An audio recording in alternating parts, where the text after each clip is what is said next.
Subscribe ಮಾಡಿ, bell icon ಅನ್ನು click ಮಾಡಿ. ಅಶೌಚ ಅಪಧ್ವರ್ತಿ.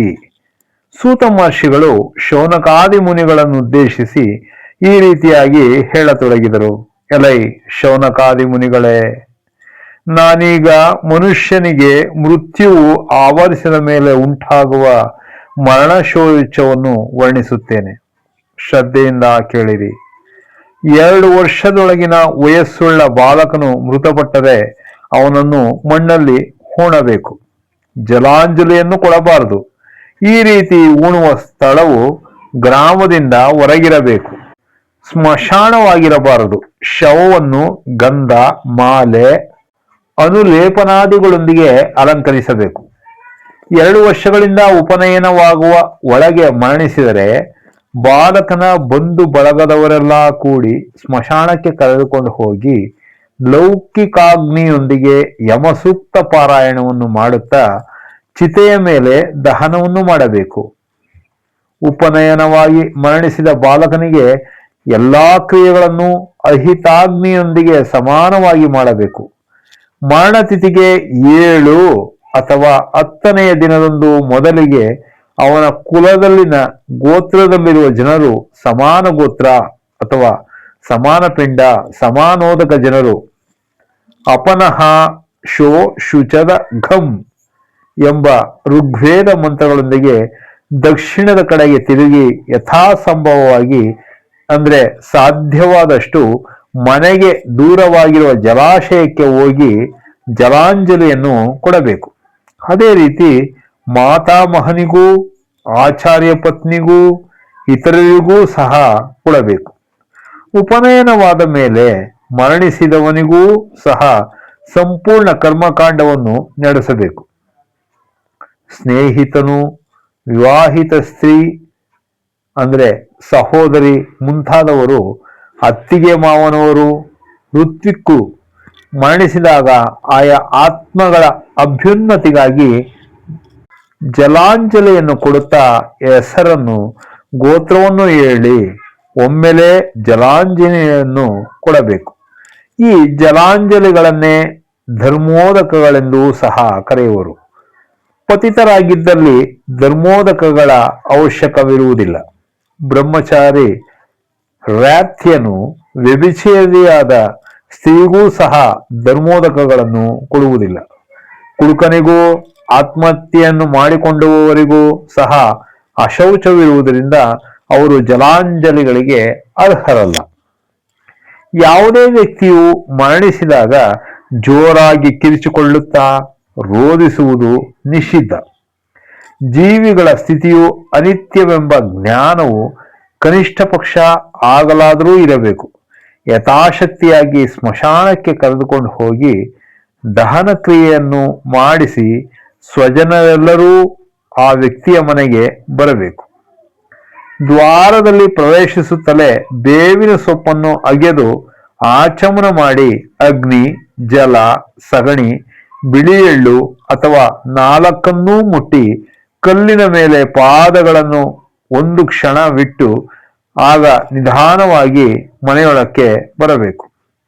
ಯಾರು ಪ್ರೇತವನ್ನು ಮುಟ್ಟಿಕೊಂಡು ಸ್ಮಶಾನಕ್ಕೆ ಹೋಗದೆ ಮನೆಗೆ ಬಂದರೆ ಮನೆಯೊಳಕ್ಕೆ ಪ್ರವೇಶಿಸುತ್ತಾ ಆ ವಿಹಿತ ಕರ್ಮವನ್ನೆಲ್ಲ ಆಚರಿಸಬೇಕು.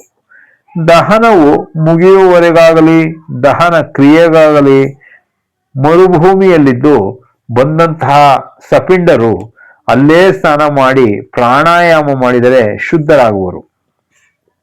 ಪುಣ್ಯವೂ ಸಹ ಪ್ರಾಪ್ತಿಯಾಗುತ್ತದೆ. ಪ್ರೇತಾನುಗಮನವೇ ಪುಣ್ಯ.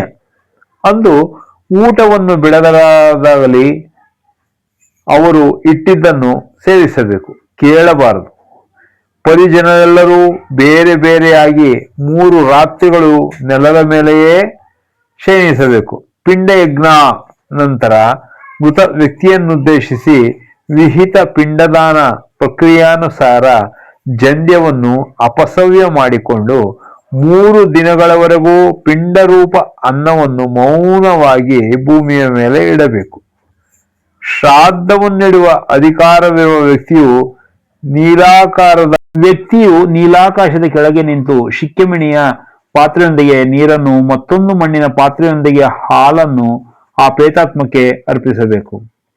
ಆ ಸಮಯಕ್ಕೆ ಆ ಅಧಿಕಾರಿಗೆ ಯಾವುದಾದರೂ ಅಶೌಚವಿದ್ದರೆ ಅದನ್ನು ಶ್ರೌತಾಗ್ನಿಯಲ್ಲಿ, ಸ್ಮಾರ್ಥಾಗ್ನಿಯಲ್ಲಿ ಮಾಡುವ ನಿತ್ಯ ಕರ್ಮ ಅಂದ್ರೆ ಅಗ್ನಿಹೋತ್ರ, ದರ್ಶ, ಪೂರ್ಣಮಾಸ, ವಿಹಿತ, ಸ್ಮಾರ್ಥಾಗ್ನಿಯಲ್ಲಿ, ಸಾಯಂ ಪ್ರಾತಃ ಹೋಮ ಅನುಷ್ಠಾನದ ಮೂಲಕ, ಶ್ರುತಿಯಲ್ಲಿ ಆಜ್ಞಾಪಿಸಲ್ಪಟ್ಟ ಪದ್ಧತಿಯ ಮೂಲಕ ಶುದ್ಧಿ ಮಾಡಿಕೊಂಡು ತಪ್ಪದೆ ಶ್ರಾದ್ದ ಕರ್ಮವನ್ನು ಮಾಡಬೇಕು.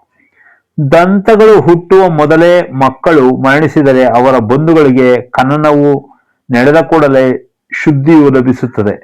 ದಂತಗಳು ಹುಟ್ಟಿದ ಮೇಲೆ ಹುಟ್ಟು ಕೂದಲು ತೆಗೆಸುವುದಕ್ಕೂ ಮೊದಲೇ ಮರಣಿಸಿದರೆ ಮಗುವಿನ ಬಂಧುಗಳಿಗೆ 1 ರಾತ್ರಿ 1 ಹಗಲು ಅಶೌಚವಿರುತ್ತದೆ. ಚೂಡಾಕರಣರಾಗಿ ಉಪನಯನವಾಗದೆ ಮರಣಿಸಿದ ಬಾಲಕನ ಬಂಧುಗಳಿಗೆ 3 ರಾತ್ರಿಗಳವರೆಗೂ ಅಶೌಚವಿರುತ್ತದೆ. ಉಪನಯನವಾದ ನಂತರ ಮೃತನಾದವನ ಬಂಧುಗಳಲ್ಲಿನ ಸಪಿಂಡರಿಗೆ 10 ರಾತ್ರಿಗಳವರೆಗೂ, ಸಮಾನೋದಕರಿಗೆ 3 ರಾತ್ರಿಗಳವರೆಗೂ ಅಶೌಚವಿರುತ್ತದೆ.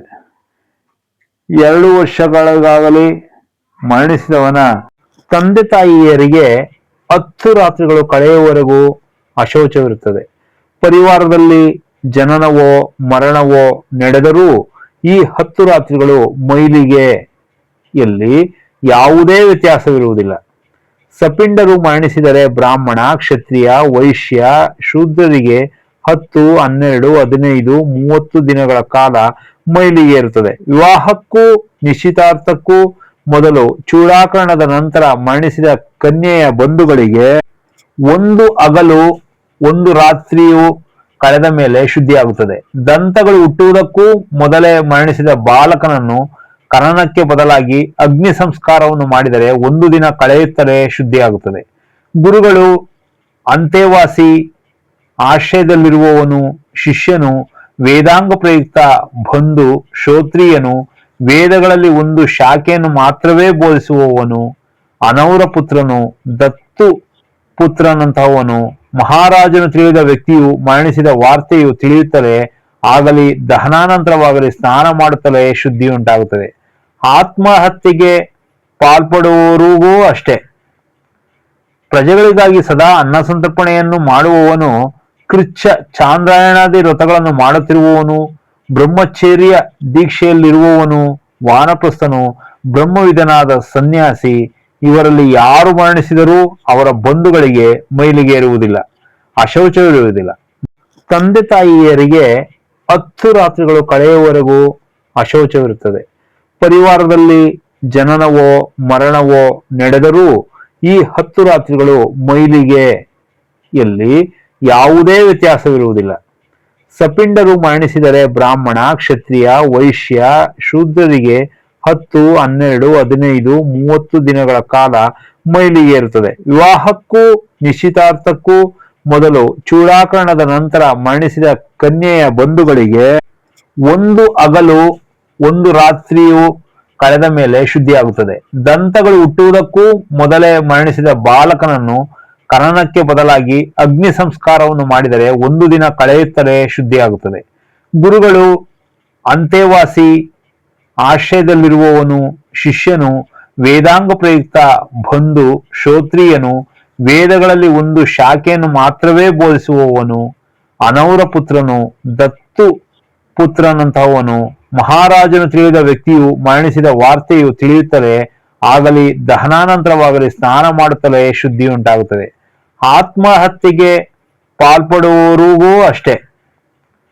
ಪ್ರಜೆಗಳಿಗಾಗಿ ಸದಾ ಅನ್ನಸಂತರ್ಪಣೆಯನ್ನು ಮಾಡುವವನು, ಕೃಚ್ಛ, ಚಾಂದ್ರಾಯಣಾದಿ ವ್ರತಗಳನ್ನು ಮಾಡುತ್ತಿರುವವನು, ಬ್ರಹ್ಮಚರ್ಯ ದೀಕ್ಷೆಯಲ್ಲಿರುವವನು, ವಾನಪ್ರಸ್ಥನು, ಬ್ರಹ್ಮವಿದನಾದ ಸನ್ಯಾಸಿ, ಇವರಲ್ಲಿ ಯಾರು ಮರಣಿಸಿದರೂ ಅವರ ಬಂಧುಗಳಿಗೆ ಮೈಲಿಗೆ ಇರುವುದಿಲ್ಲ, ಅಶೌಚವಿರುವುದಿಲ್ಲ.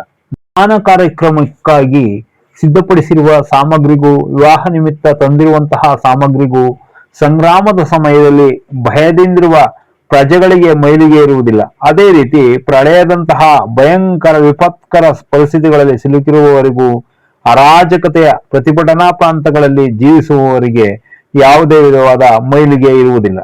ಗ್ರೀಷ್ಮ ಋತು ಪ್ರಭಾವದಿಂದ ಹಿಂಗಿ ಹೋಗಿರುವ ಜಲಾಶಯವು ಮತ್ತೆ ನೀರಿನಿಂದ ತುಂಬುವವರೆಗೂ ಯಾವುದೇ ವಿಧವಾದ ಶುದ್ಧಿ ಕಾರ್ಯಕ್ರಮಗಳಿಗೆ ಕೆಲಸಕ್ಕೆ ಬರುವುದಿಲ್ಲ. ಅಂದ್ರೆ ಜಲಾಶಯಕ್ಕೂ ಶುದ್ಧಿ ಅವಶ್ಯಕ. ಅದು ನೀರಿನಿಂದ ತುಂಬಿದಾಗಲೇ ಶುದ್ಧಿಯಾಗುತ್ತದೆ. ಆಪತ್ಕಾಲದಲ್ಲಿ ಬ್ರಾಹ್ಮಣನು ಕ್ಷತ್ರಿಯ ಅಥವಾ ವೈಶ್ಯ ವೃತ್ತಿಗಳನ್ನು ಸ್ವೀಕರಿಸಬಹುದು.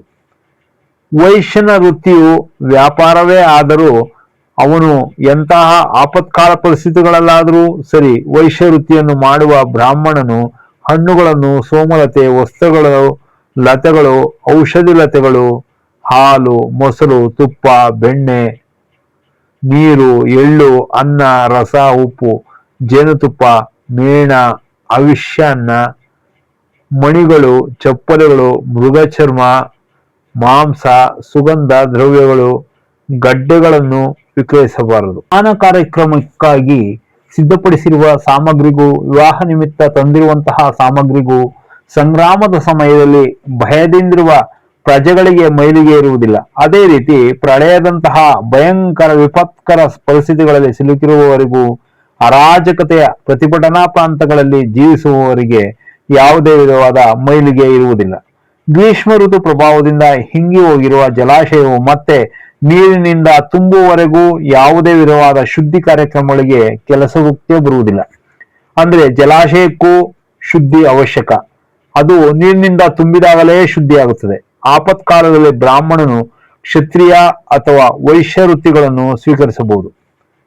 ವೈಶ್ಯನ ವೃತ್ತಿಯು ವ್ಯಾಪಾರವೇ ಆದರೂ ಅವನು ಎಂತಹ ಆಪತ್ಕಾಲ ಪರಿಸ್ಥಿತಿಗಳಲ್ಲಾದರೂ ಸರಿ ವೈಶ್ಯ ವೃತ್ತಿಯನ್ನು ಮಾಡುವ ಬ್ರಾಹ್ಮಣನು ಹಣ್ಣುಗಳನ್ನು, ಸೋಮಲತೆ, ವಸ್ತ್ರಗಳು, ಲತೆಗಳು, ಔಷಧಿ ಲತೆಗಳು, ಹಾಲು, ಮೊಸರು, ತುಪ್ಪ, ಬೆಣ್ಣೆ, ನೀರು, ಎಳ್ಳು, ಅನ್ನ, ರಸ, ಉಪ್ಪು, ಜೇನುತುಪ್ಪ, ಮೇಣ, ಅವಿಷ್ಯಾನ್ನ, ಮಣಿಗಳು, ಚಪ್ಪಲಿಗಳು, ಮೃಗಚರ್ಮ, ಮಾಂಸ, ಸುಗಂಧ ದ್ರವ್ಯಗಳು, ಗಡ್ಡೆಗಳನ್ನು ವಿಕ್ರಯಿಸಬಾರದು.